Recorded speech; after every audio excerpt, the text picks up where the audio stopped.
are players in a game we never wanted to play. A game optimized for external validation. How many likes can I get on Instagram? What awards can I win? And the most important question for the first 18 years of my life, how can I get into the best, most prestigious college? It was a goal I molded my whole life around. Every test I studied for, every second I spent working on a school project, every AP class I took, all designed to maximize my college chances. I was living my life for an admissions officer who I would never know. My name's Ninav, and throughout my entire life, I loved to build and rebuild things. Building computers for my friends. Rebuilding my Ferrari Lego set after my little brother knocked it down for the 5th time.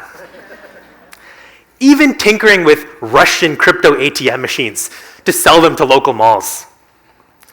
But then came college decision day. The day where all my efforts would be rewarded. I remember being in class the morning of, picturing that moment in graduation where they'd say my name and announce the college I'd be attending.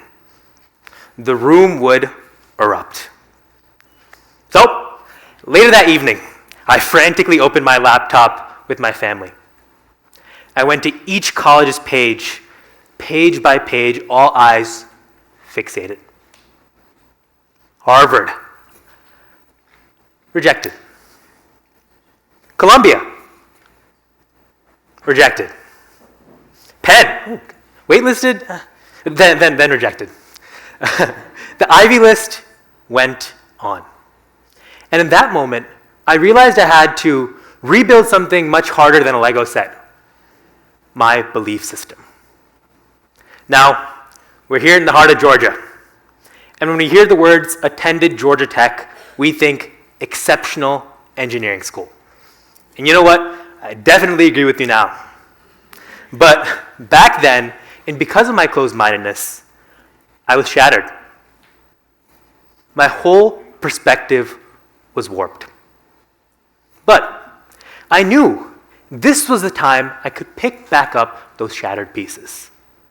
I could rebuild my values, throw myself into new domains, so I could finally find something that made me feel invigorated. So in college, I did a whole bunch of things. I participated in many hackathons with late nights fueled by coffee and delirium. I took every internship I could get my hands on.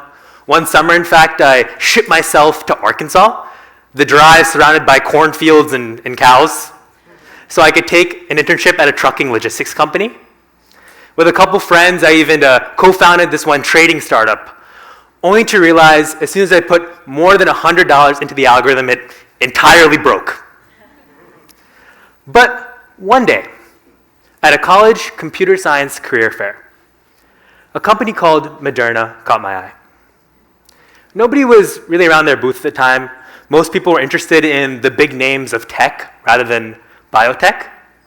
But motivated by curiosity, I went up anyway.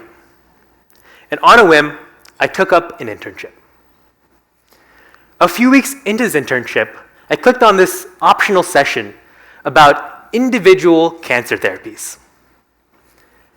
Hearing established researchers speak about the marked impact that these therapies could have on patients' lives, something shifted. I realized that building didn't just need to be technically interesting. If I chose the right direction, the work I do could actually matter. Fast forward to now, I work on systems, monitoring systems specifically, behind some of these critical manufacturing processes, and the software pipelines for therapeutic development, including cancer therapies, at Moderna. I didn't get there by deciding at 16 what exactly I wanted to do with my life. I got there by paying careful attention to where I wanted my energy to go. And looking back, Georgia Tech gave me exactly what I needed, even if I couldn't see it at the time. I saw my peers headed to colleges I dreamed about, and I felt behind. But comparison drains the energy you need to move forward. So, I let it go. And when I did, I could finally see what was standing right in front of me. Georgia Tech pushed me harder than I expected, both academically and in ways I didn't even anticipate. But the skills I built there, I use every single day in the industry. So, if you're wondering where to start, here are 3 things I keep coming back to. First, ask yourself honestly, not what I want to do, but to paraphrase Marcus Aurelius, the great Roman emperor and Stoic philosopher, why? Why do I want to do it? I call this the window test. How would you answer that question gazing out the window on a long car ride? The window test quiets the noise. It allows uninterrupted, free-flowing thought. Expectations, they fade into the background, and your true voice can come through. A bad answer to the window test would be, I want to be a doctor because it pays super well and people would respect me. A good answer would be, something in me lights up when I think about changing the health outcomes of people in need. It's the same career, but totally different fuel. Second, I'm an engineer, so I like to call this low-stakes prototyping. Go build something badly. Volunteer somewhere you find interesting. Try teaching a skill. Actually trying things gives you something no amount of thinking or planning can give you. Experiential wisdom. If you try it and you hate it, good. Now you know where not to point your ship to. If you end up loving it, great. Go deeper and follow that thread. You don't need to have every single little detail figured out. You just need to start. Third, implement mission-driven mastery. Develop your skills for your intentions, not the other way around. Figure out what exact skills you need for your mission. Even if you've already picked out a path, like I did with computer science in college, you can still pivot the application of that skill. I didn't need to change the major to follow what I wanted to do. I just needed to change the why behind the code. But here's the real secret to the process. You can do the window test. You can prototype a dozen projects. You can develop 1,000 skills. But at the end of the day, if your mission is all about you, you will run out of fuel. The most satisfying version of purpose is doing things that are not just good for you, but for others too. That fuel never runs dry. Now, you don't really have to have all the answers. Shoot, I'm still a work in progress. Even now, every college application season, I spend nights on Zoom calls with high school students.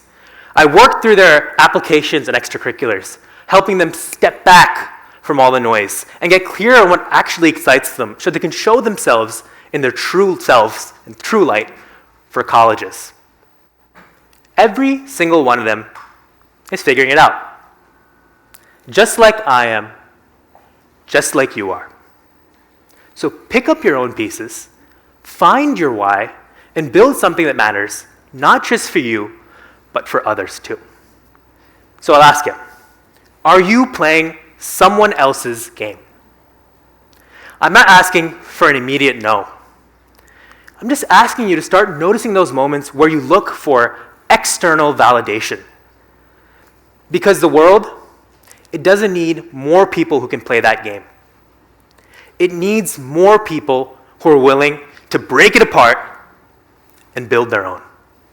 Thank you.